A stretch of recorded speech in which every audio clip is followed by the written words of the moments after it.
Welcome back to the Keri Croft Show.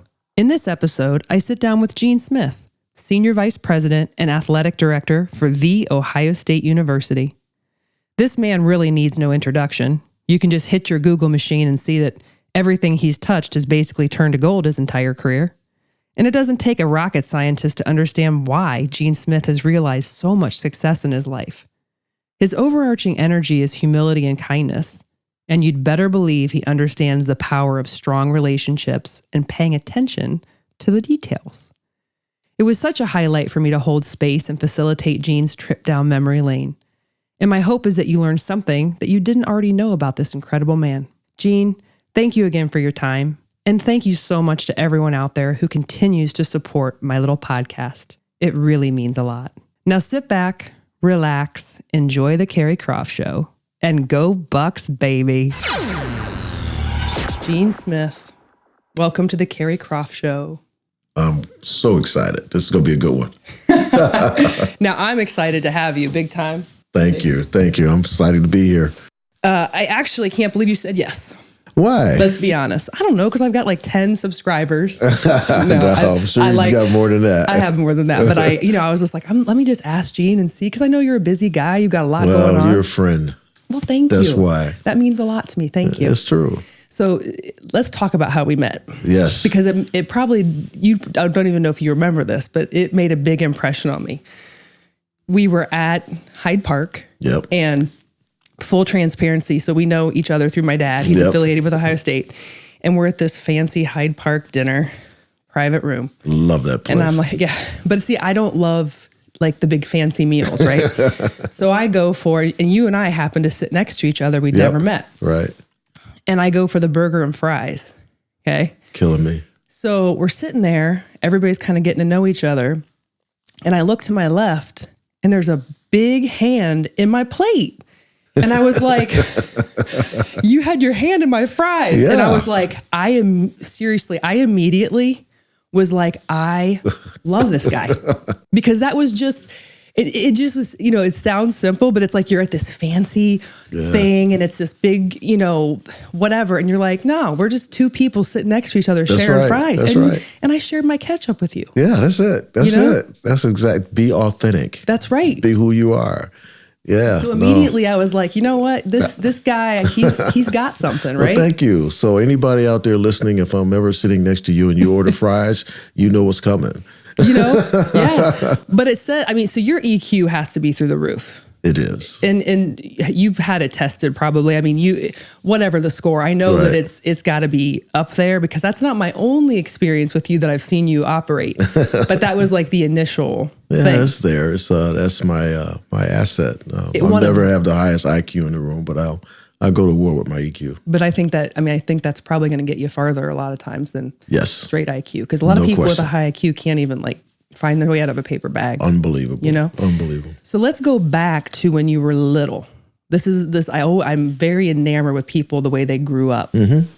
And so what I understand, and if I mess anything up, just correct me. Go ahead. But Ted and Elizabeth? Yep. Okay. Your dad and your mom. So from what I understand, you had a real stable childhood. Parents were together. Yep. Your father, let's start with him. Yeah. Because what I loved about what I read, your father was an electrical contractor. Yep. So he would get you out of bed. Yep. Early in the morning. What's the youngest that you remember being with your dad in the truck? I remember 5 years old is the earliest I remember. And it was always dark.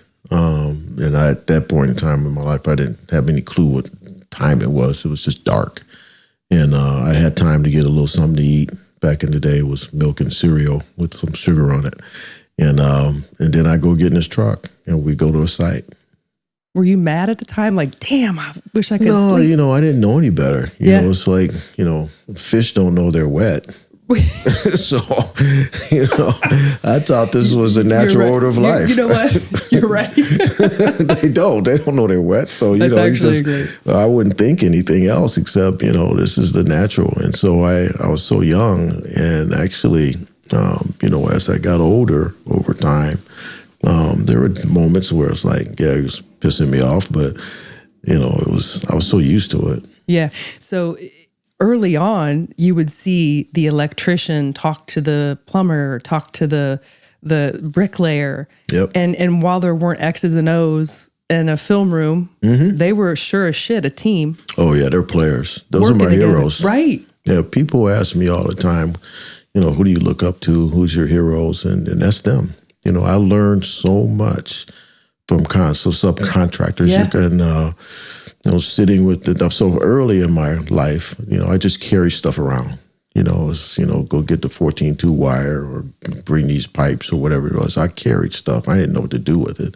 So I was a lifter and working for masonry guys. I carried bricks and blocks. And so, but then eventually I learned how to do some of that stuff. But I used to go get their food and their coffee at, the 9:45 or 10:15 break when that, silver truck came up, canteen truck came up, and, donuts and pastries and all that type of stuff. They give me their money and I'd bring their stuff back to the site and I'd sit down and eat it, and then I'd listen and learn. Yeah. The things I heard at that young age, I probably shouldn't have heard. Oh, I'm because they sure. talked about everything. Yeah, son, but they're not filtering it. No, they didn't filter it, and but it was the lessons learned through that experience. It's just unbelievable. And nobody works harder than those guys. Like it's before the sun comes up and after the sun comes down. That's right. That's right. And my dad was primarily in the residential home area, and so every now and then we do some commercial buildings. But there was a sense of pride for all of them when it was done, when the project was done. And I remember when I first learned how to actually do electrical work, he left me at one of the houses, and I wired the whole house. He wouldn't let me tie it back into the fuse box. But I wired everything, and he would come in and he'd measure the outlets and make sure they were at the right height. He'd look at the outlets and make sure I had the adapters in the right place, turned the right way. And I just remember all that. And I remember the sequencing of things where, we couldn't do electrical work until the carpenters finished their work. And sometimes we couldn't do electrical work until the plumbers ran their pipes because they'd be between the studs. And so all those type of things, that coordination of activities, I learned a lot. And a great work ethic, how to work alongside people who are trying to get things done the right way. There were some times when I would talk to a carpenter and say, "Hey, man, this stud's not in the right spot." Really, you did? Yeah, and then they go and look and they say, "Yeah, you're right," and so they move it, and then I could do my work. What was your dad's demeanor? Because I'm curious where you get your. Yeah. You have a very. It's not a soft energy by any means, but you have a calming. You're like the water, not the wave. Well, thank you. And it's a huge compliment. But I'm curious who you got that from. It was him. It was him largely, but I also would probably say my mom too. She was a nurse. Her bedside manner had to be. I never saw her actually working, but I can imagine that her bedside manner was phenomenal because she was a listener. She'd ask the question and then she'd listen, and you might be finished, answering the question, and there'd still be silence. And because she was going to give you an opportunity to say more. I figured that out over time, and hang yourself even more in some situations. Right. She's like, yeah. Yeah. And then she said, well, go to your room and wait till your father comes home. But, he was that way. He was pretty calm about things. I never really saw him angry except when, I pissed him off and mom, put me in the room. But he never really, even when he punished me, he was like calm about it. Yeah. Your mom was a nurse for what, 33 years? 33 years, yeah. She worked for Dr. Spock for a little while. A lot to be, there's a lot to be said for that. Both of your parents just were hardworking, solid. That's just amazing. Not everybody has that. Yeah, no, they were hard workers, and, the weekends were fun. There was a lot of partying going on Friday night and Saturdays, and because it was the order of things. They worked hard from Sunday to Friday, and then sometimes Dad would work on a Saturday or might do a special thing on a Sunday, but largely Friday nights and Saturday nights were were unbelievable. Did you have, how many siblings too? I had an older sister. Older sister? Yeah, she still lives in Cleveland, yeah. Okay, so you were the youngin'. I was the puppy. Okay, I got it. So did you think when you were that age, or when you were growing up, did you think I want to do what my dad's doing? Or did you, okay, that's what that you was were. my whole goal. And I didn't think about going to college. I was going to go to a 2-year school. And I already had my electrical apprenticeship when I was 16 years old. And so I was just going to go to a junior college and get some business courses and come back and, eventually take my dad's business over and try and blow it up. He had 5 other guys that he worked with who were, in his company. And, they lived project to project. And in our basement of our home, he created this little office with the desk was a door. I'll never forget this. And he built it and used a door for his desk. It was so funny. But anyway, that's where he did a lot of his estimating for jobs that he was bidding on. And my mom was the secretary, so she managed all the books. And that's where I learned accounting to a great degree working with her. And but yeah, I was planning on just doing that, and then all of a sudden athletics came into my life. Yeah, so the next question is, when did you realize, like, I'm an athlete, I'm really good at this? Yeah. When did that happen? Were you awkward, younger, and then all of a sudden you came into your own and it was like boom, or how did that all go down? I was in high school. So I went to public school system all my life, and, all black schools all my life. And my dad set me down in 9th grade and said, you're not going to John F. Kennedy High School, which was, the natural order of life. You go to elementary school, middle school, and then JFK. And he said, no, you're not going. You're going to go to Chanel out in Bedford Heights. And, obviously I didn't know anything. I asked him why. And, he told me he felt that it was a better place for me academically, and he was concerned about the path that I was on with some of my boys. And so I ended up going to Chanel, all boys, a private school, all white. There was only 3 black kids in the school. And, but, what really pissed me off is there's no women, it's like, well, right. Come on, I'm Dad. trying to figure out which what's up with that? Like, now I've got, the hell did I do? Well, but in all, but seriously, like, how did that, to go from an all black school to all of a sudden, that had to be. It was hard. And, and I got on a bus. I had to walk like 4 blocks, got on the bus at St. Henry's Middle School, and got a bus out to Bedford Heights. And, it was organized sport became my outlet. I didn't have organized sports until I went to Chanel. And so to your earlier question about, when I realized I had this athleticism, it wasn't until I went to Chanel.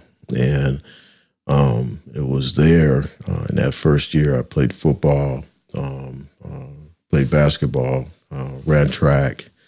And the next year I played football, played basketball, played baseball, didn't run track. And then my last year I ran track instead of baseball, and tried wrestling for like 2 seconds. And then, but it was really in my junior year in high school that I started to get recruited, and I started to think about college. Letters started to come to my home, and my mom and I would sit down and talk about, college. I never talked about college with anyone until those letters came. Your dad knew, though. Yeah. He knew that you needed to go to this school. Yeah. My boys that I hung out with growing up, I mean, we, at that time, they were gangs, but they really weren't gangs, as I look at them today.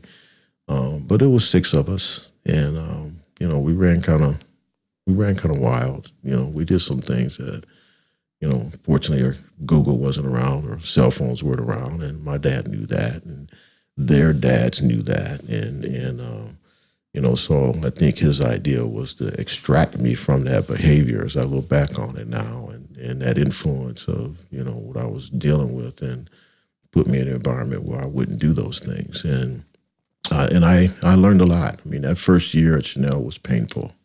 It was painful. I'll never forget.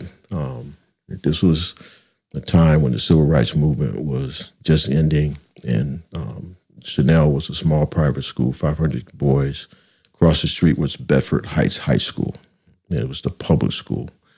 And after football practice, I would go stand and wait for the bus to come pick me up. And I would take all types of abuse from those cars coming out of those parking lots. And for some reason, all of a sudden, it just stopped. Those cars would go by and nothing would be said. And I turned around one day and looked, and my guys that I was playing with, who normally would have just jumped in their cars and leave, were all of a sudden just sitting there. And I realized that Steve Keklovich and Petsock and all the boys, Bill Hanslick, all the boys had, Brian told, they had sent a message, and I didn't even know it. And so that abuse stopped. And so that's when I really got into the relationships that I didn't understand what they meant. And they did that for me. They saw something. And so that's when I really embraced Chanel and began to suck it up and learn and enjoy the environment the right way. When they showed that for me, it changed me. It changed me. So did you make friends with people at Chanel that were white? Yeah, I had no choice. But I'm saying, so I didn't know if maybe how many black kids were in the... There's only 3 of us. So you kind of are forced into seeing all these sides of these people that you may have had your own preconceived notions about. I wasn't Catholic. I was all of a sudden kneeling. Right. So all of a sudden... And you were wearing a uniform, right? No, we didn't have a uniform. No uniform. It was totally relaxed. But, it was just, it was a whole new environment. I'm walking into a place with, an afro and, dashiki and, a whole new world. And so it was, sports did it for me. I got thrown into that right away, because I could play football. And, for the first time I had pads on, I had a helmet. I'm like, okay, let's do this. Let's go. And so that really was my relief. And I think I earned respect from them because of my work ethic. Yeah. When I went to the field, it was, I went to work, and everything we did to warm up, everything, I was like trying to win everything. You were all in. And I think that, ingratiated me with them. And then ultimately in the locker room, I got more comfortable having conversations. And, I tell athletes all the time, and this, when you first go into a locker room and, you take a shower for the first time with a whole bunch of people, that's a interesting experience, right? And so a lot of people don't have that in their lives, where you get undressed and you actually go into the shower together. And so, that's the beginning of letting your guard down. And I look back on my experience there, and that's where I started to, get comfortable in having a relationship with people that I didn't grow up with.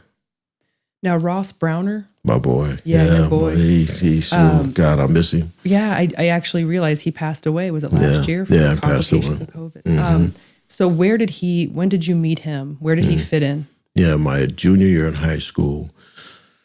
He's from Warren, Ohio, in Cleveland. I was from east side of Cleveland. We're like 35, 40 minutes away from his house. And I met him at a training session in Cleveland. And there was another guy by the name of Gary Jeter who went to Cathedral Latin, who ended up going to USC. And we ended up working out together. And Ross, for some reason, he and his brother Jimmy came up to this training session that we were in. And that's where we first met.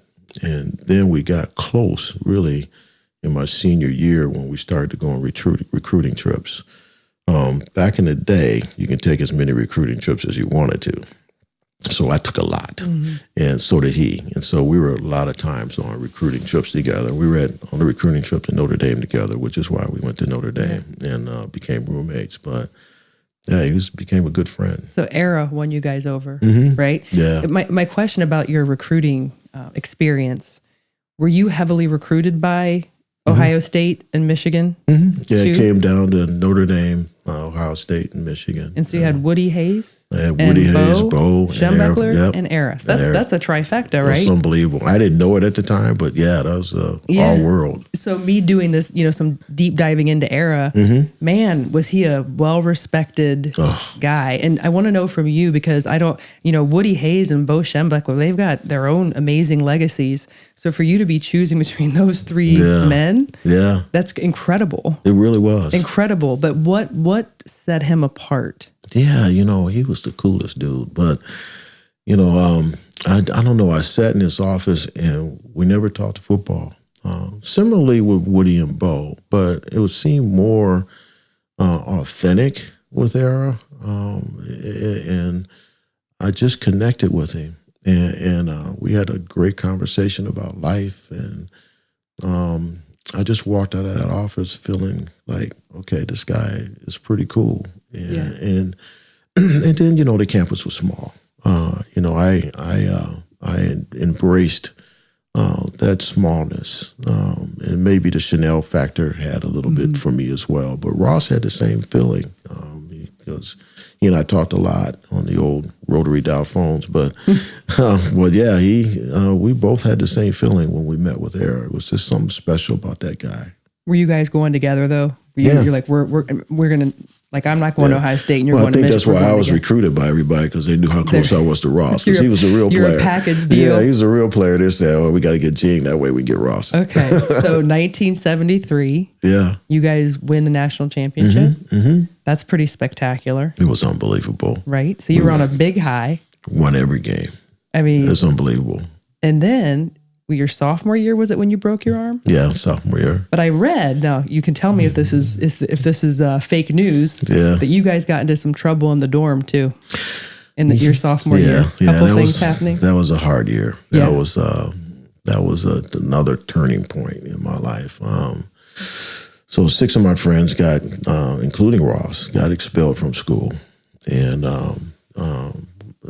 fortunately, I stayed in the room that I should have stayed in, that they should have stayed in, and I didn't go where they went, and they ended up getting expelled. And 5 of the 6 chose to come back to Notre Dame and compete. And but myself that year broke my arm, didn't have my partners, didn't have Ross. It was hard. So I never forget it. I had an old blue Polara, and we held together by, wasn't duct tape at the time, it was electrical tape, but I literally packed up and was going to go home and quit because I missed my boys. I wasn't playing, and I wasn't a great player anyway, but I wasn't on the team, and so I was going to leave. And some kind of way, Joe Yanto, the defensive line coach at that time, who's from Orville, Ohio, by the way, found out and caught me, and I ended up spending about 3 hours with him, and he convinced me to stay. And I so owe him so much, because it was another turning point in my life. Isn't it important, just these mentors that take moments and see things in you? It's everything. It can completely change your trajectory. Totally. Just that 3-hour conversation. That guy cared enough to sit down and really get in there with you, and it changed. Because your mom and dad would not have, I don't think they would have been real happy with you coming home. I would have just pulled up in the drive with all my stuff. I'm back. And they would have made me turn around and go back. And I remember him talking about that. He said, "Have you talked to your parents?" I said, "No." And he knew that my dad for sure would have made me turn around and drive 5 hours back. You would have set your happy ass right back. Let's go get gas and go. Oh my God! So while we're still in the Notre Dame vein, we have to talk about Rudy. Oh boy! Right. Yeah, so Rudy was 1975. 1975. We were playing Georgia Tech, and Joe Yanto was the defensive line coach, and Rudy, You had to go there. I did, because this is actually an amazing fact about you that probably some people don't know. I technically did not come out for Rudy. He said that. He came and gave some speech here to some high school and said I came out for him. Where the truth is, there's another defensive end, Jay Case, who's actually from Cincinnati, and I think he's still in Cincinnati. Jay Case and myself were in the game. Yanto brought us both out, and Rudy went in with somebody else. And so I didn't really come out for Rudy. Yeah. It was, Yanto took me out.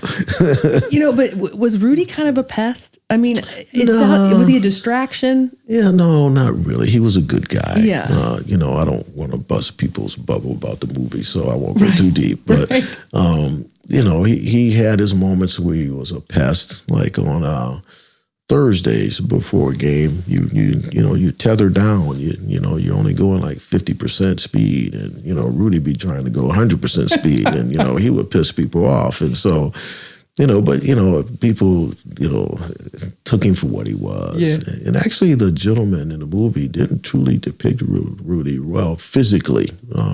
Rudy was stocked and built like a brick shithouse, and he had shoulders and arms, and he was the real deal. But he was Rudy.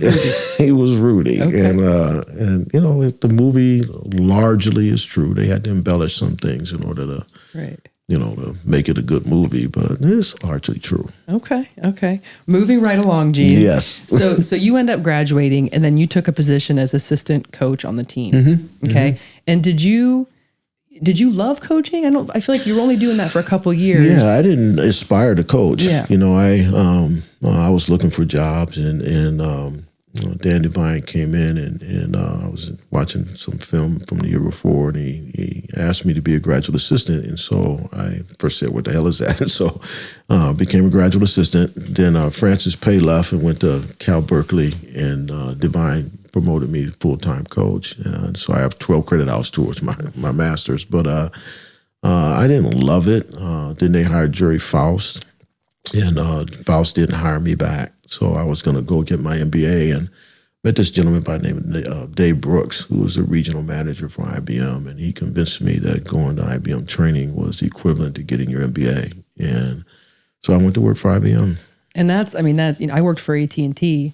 Yeah. In the big corporate environment, that had to be a huge departure from what you were used to. Huge. Positive column, you're probably making a lot of coin. Oh yeah. So that's, no question. That's how they get you. Yep. But then on the other side, it can be a very empty, right? Especially if you were someone who was doing something that was so driven by a passion or purpose. Mm-hmm. So I can imagine you were kind of in there trying to feel your way around, like, wow, is this what I'm doing? I'm doing sales and marketing. Right. It was weird. And the paychecks would come in, and that would keep you going. Mm-hmm. At least that was how I felt at AT&T. I'm like, they called it the golden handcuffs. Mm-hmm. Yep. They would just keep you there because of the perks and the money and the flexibility, But then somebody came back around with the opportunity for, was it Eastern Michigan? Yep. Eastern Michigan. Yep. See, I told you I know more about you than you, Gene. This is scary. Come on. This is scary. So Eastern Michigan, you get the opportunity to be an AD. Mm-hmm. And that was unbelievable. Obviously, you loved it. Yeah, I didn't, like you were saying earlier, I didn't love IBM. The money was good, but I was chasing the money. I was chasing the quota. But so when Paul Schultz, who was the defensive coordinator at Notre Dame when I played, called me and said that he had this associate athletic director's position, and he was interested in someone with football background and business background, and someone that he knew. And so I went up and spent time with him, and he kind of, talked me through what the industry was, and I didn't really understand it totally, but I knew he wanted somebody to help him with managing the budget, managing some operations, and he had just hired a football coach, and he wanted somebody to help build this Eastern Michigan football. And so I took the pay cut.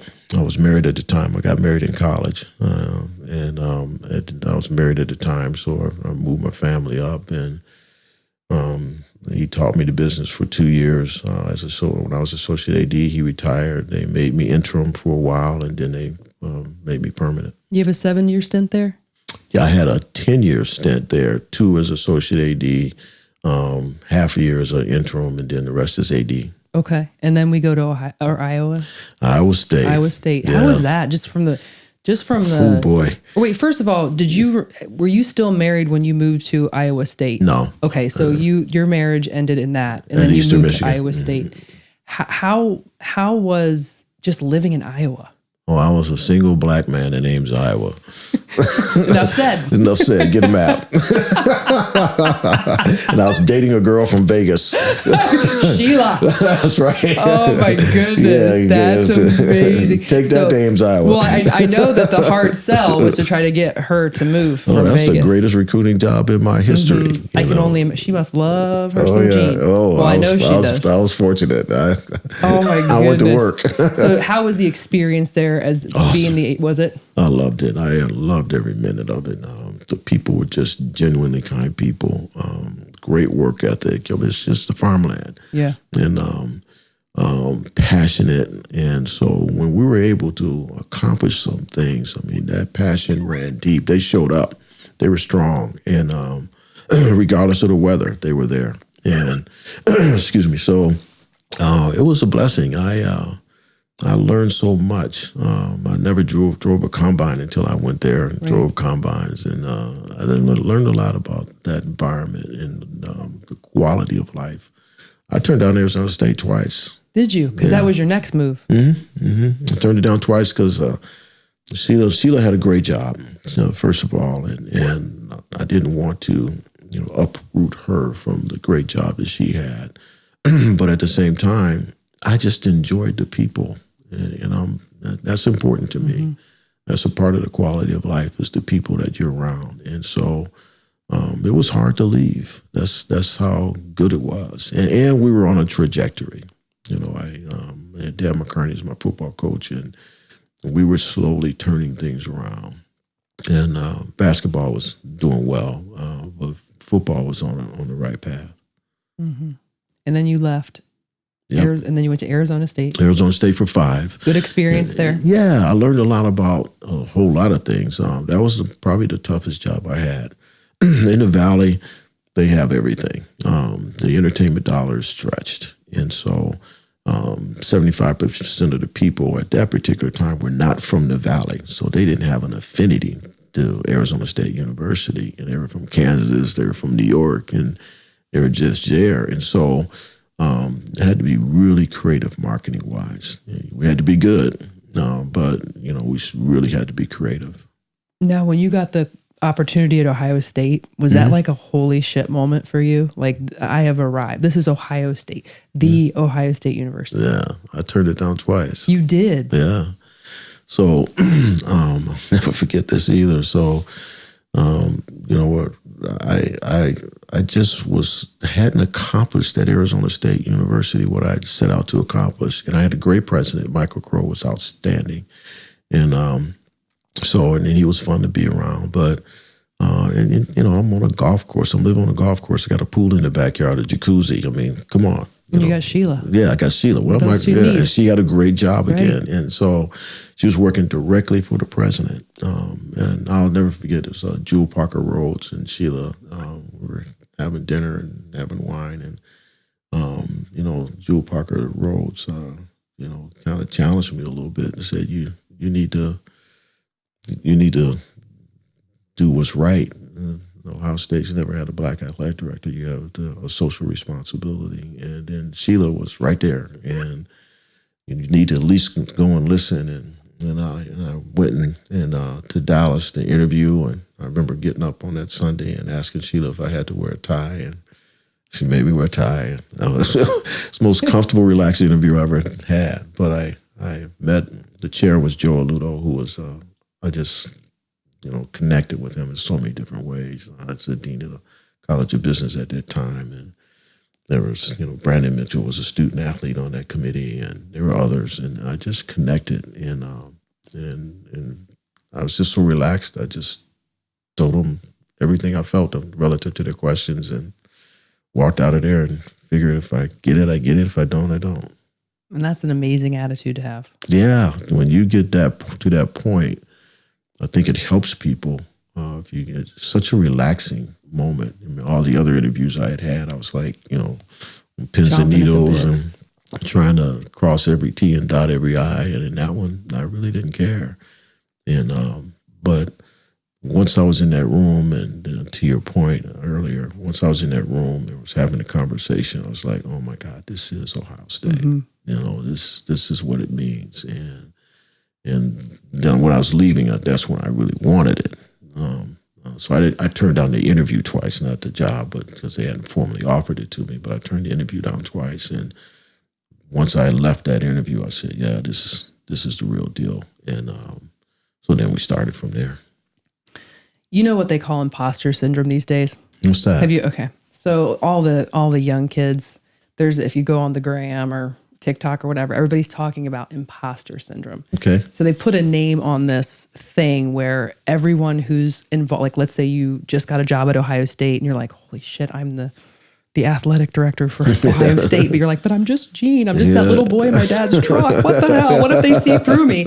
Did you ever feel that? Like you had to have felt at some points, you're like, I mean, what if I, the whole, what if I fail, but what if I fly? Right. Do you remember any particular moments through your career where you had to like pep talk yourself right back into like, no, I'm Gene Smith. I got this. It's funny. That's interesting. I never, I got to tell you, Keri, just in all transparency, at that time, there weren't many black men or black athletic directors. It was me and Charles Harris at Arizona State when I first started. And so there weren't many of us. And I had this attitude that wherever I went, I couldn't fail. And so it never entered my mind like, oh my God, I couldn't fail. You were up for the job. Yeah, I mean, it's because if I failed, that would continue to give people an excuse to not hire people like me. And so I didn't take it as, pressure. That was the work ethic that the plumbers and electricians and carpentry guys instilled in me. Yeah. Is, we're going to build this house. We're going to get this done. And I worked in Elkhart, Indiana. There was a little area called Napanee. In the summertime, I actually built mobile homes with the Amish.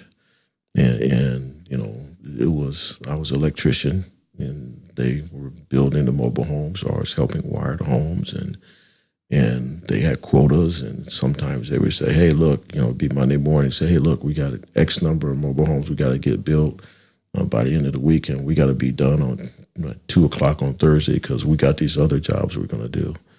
And so it wasn't like, oh my God, are we going to get that done? It was like, let's go to work.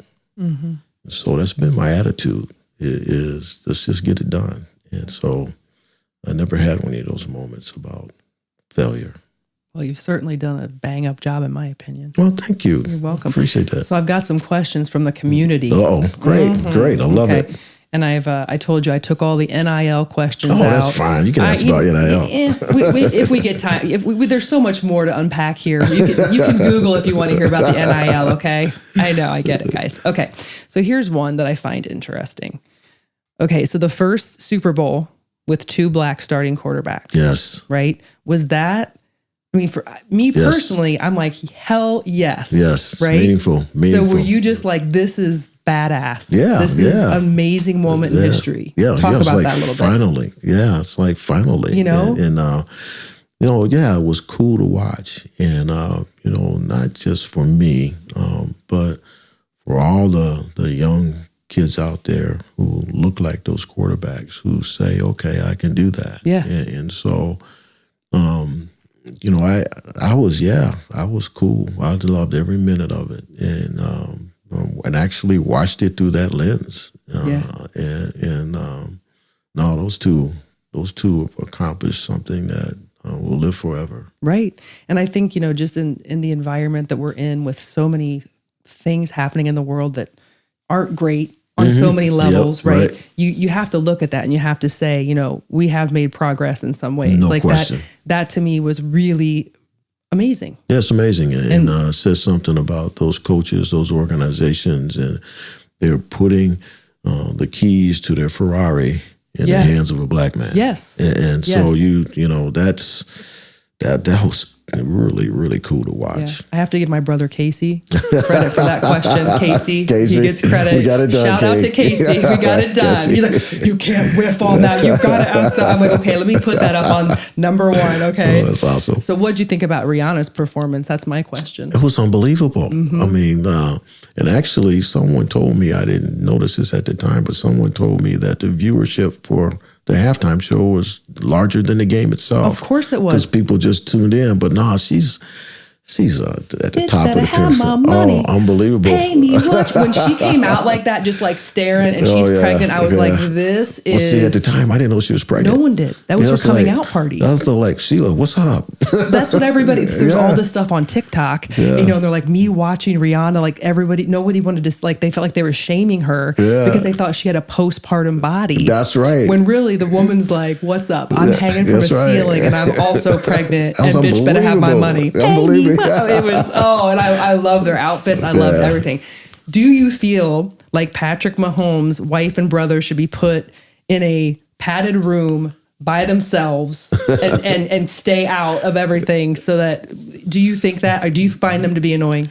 They don't annoy me. Of course they don't. They don't annoy me. You know what? They annoy me. His brother annoys me. I'm like, let him have his moment. Yeah, and he that has is to so come funny. back and like dance. Like, wait, me. That's right. See me. Which is kind of, I mean, I get it. Like, he's like, well, okay, but you know, he's Patrick Mahomes. Like, give him his moment, dude. That was funny. Could you imagine like the real conversations that go on behind closed doors where he's like, no, you two, you did it again. Right. You're ruining my rap. Well, I personally think they should be, you know, banned temporarily. Okay, here's a good one. Scale of 1 to 10. Mm-hmm. How excited are you internally, the inside voice of you, at the prospect of Bronny potentially coming to Ohio State to play basketball? And the other part of that question is, in all seriousness, can you share your thoughts on the impact you think that would have on the university? I'm excited that we're in the mix. You know, I've always told our coaches, you know, our job is to try and close and get things done, but we got to be in the mix. And so I'm excited that we're in the mix. And on that scale, it's a 10 for me. You know, I just love LeBron. I've had some opportunities to have some interactions with him, as you well know. And so I think what he's done with his sons, and particularly Bronny, is phenomenal. He and his wife have raised a good young man. So from a character point of view, would love to have him in our program. Obviously, from a talent point of view, for sure. But I'd be excited to see him in our program. And the benefits beyond the floor would be great. It'd be great for the state of Ohio. Be great for Akron.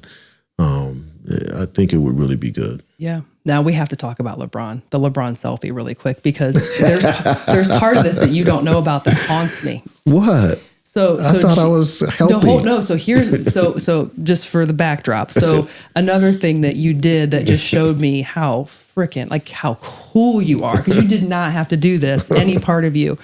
I had mentioned that it's like on my bucket list to get a selfie with LeBron. Mm-hmm. We had the opportunity to be on the floor. It was the Michigan-Ohio State game. It was a big deal. Big deal. What was it? Was it 2017 or 18? Anyway. I can't remember. So you said, you know what? I'm going to get you a selfie. And I mean, I was just, I can't believe this, like core memory.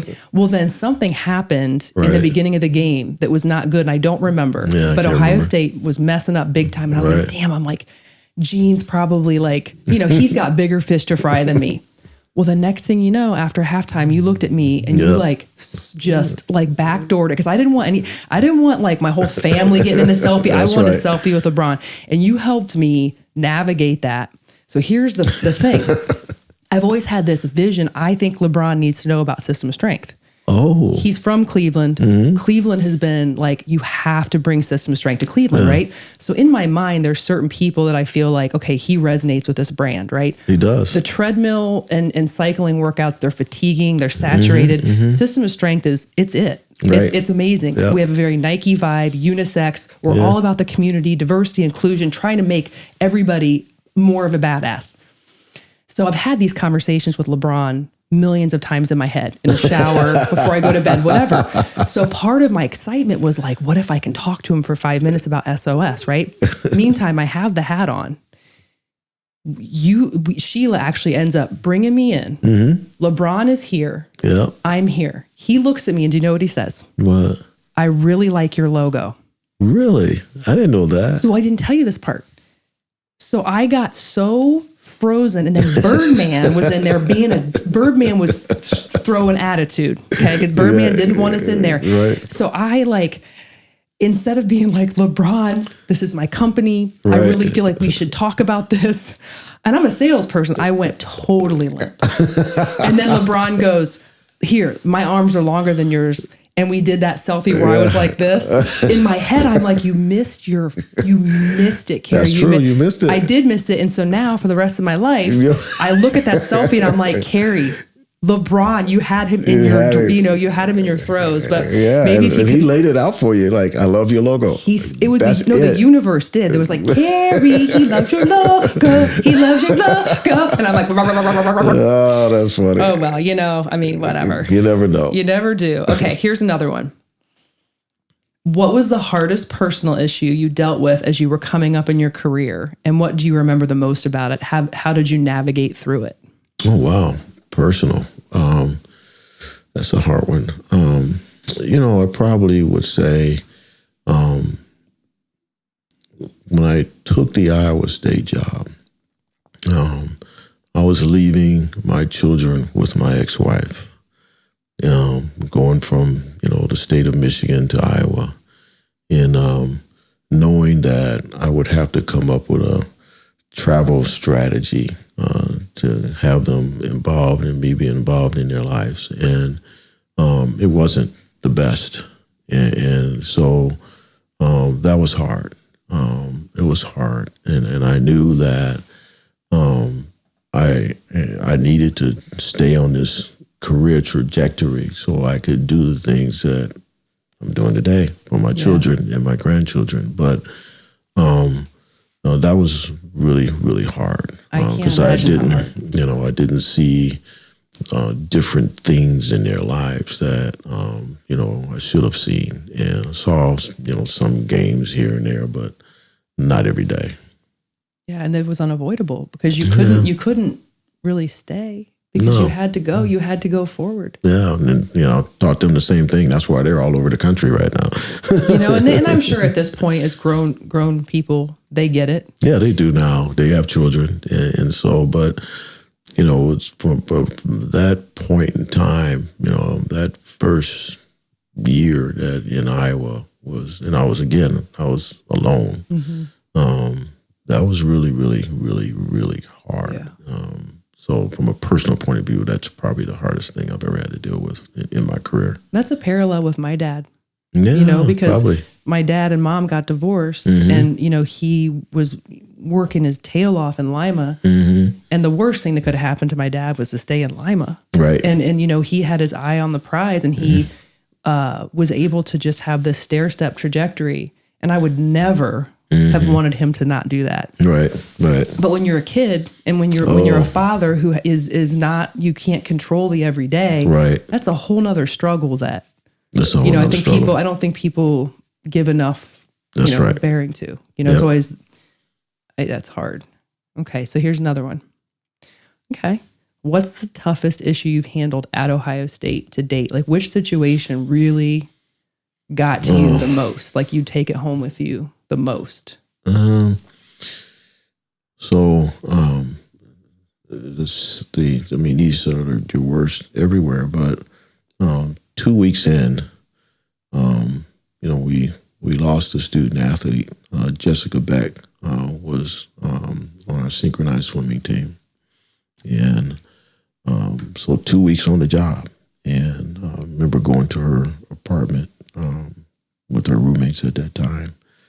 And then, setting up all the things you have to set up for the team from a counseling point of view. And it was painful, when anytime you lose a life, it's painful. And so that was hard.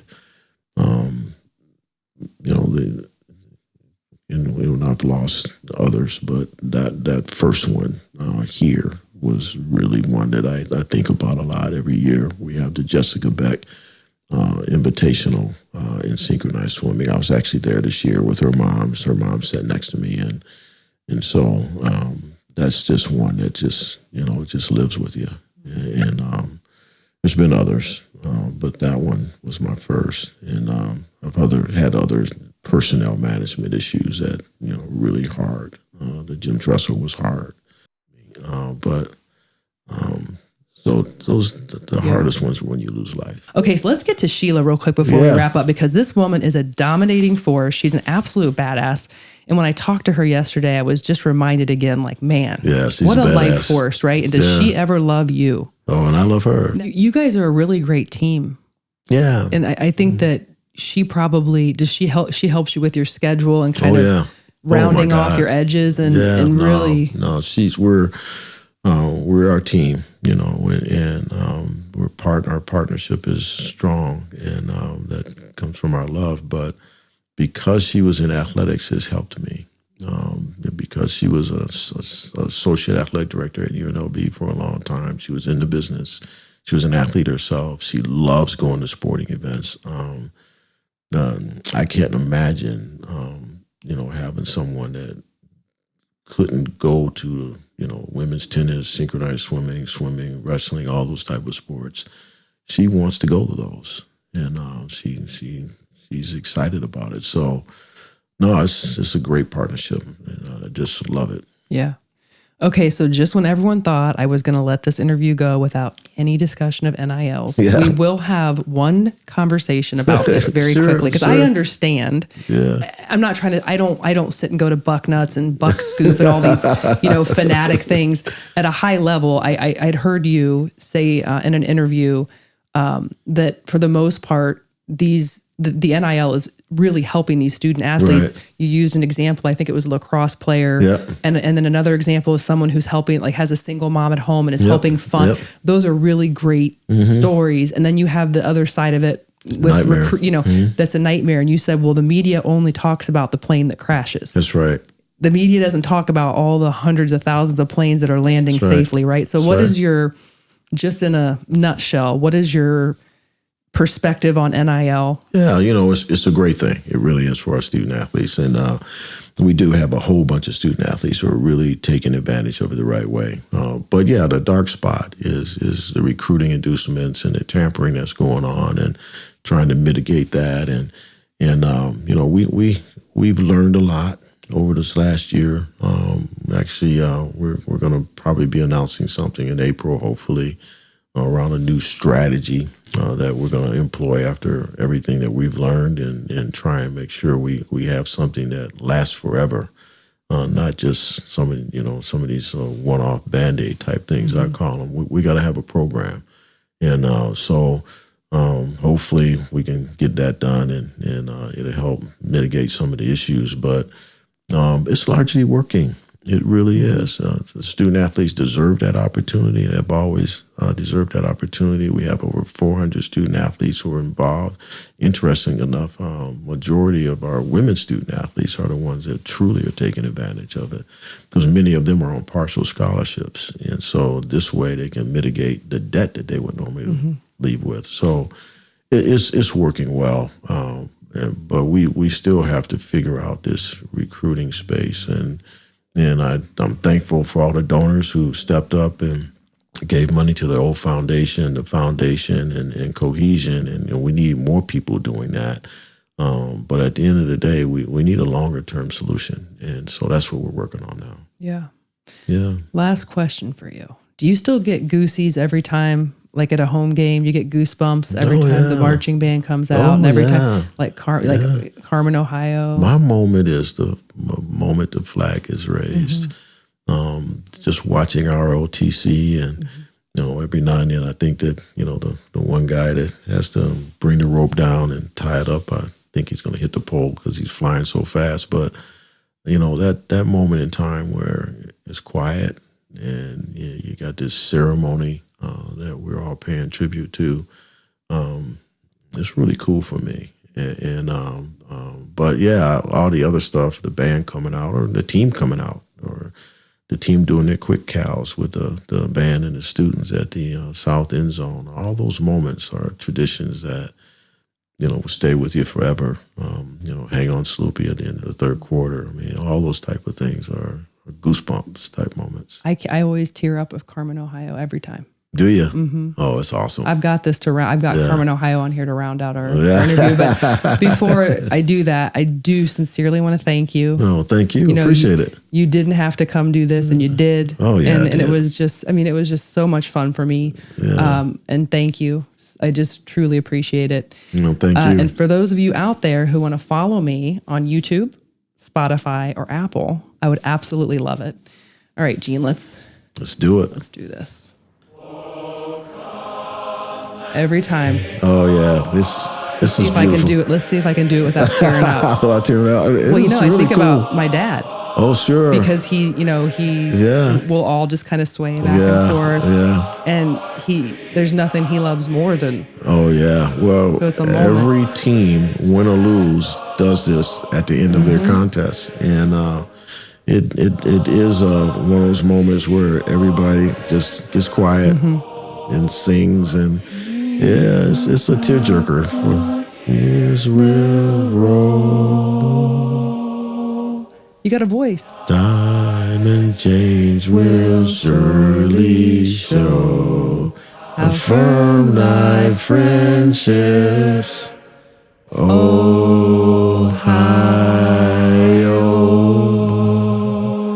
And it's there awesome. you go. There you go. Thank you, Gene Smith. Oh, thank you, Keri. That was awesome.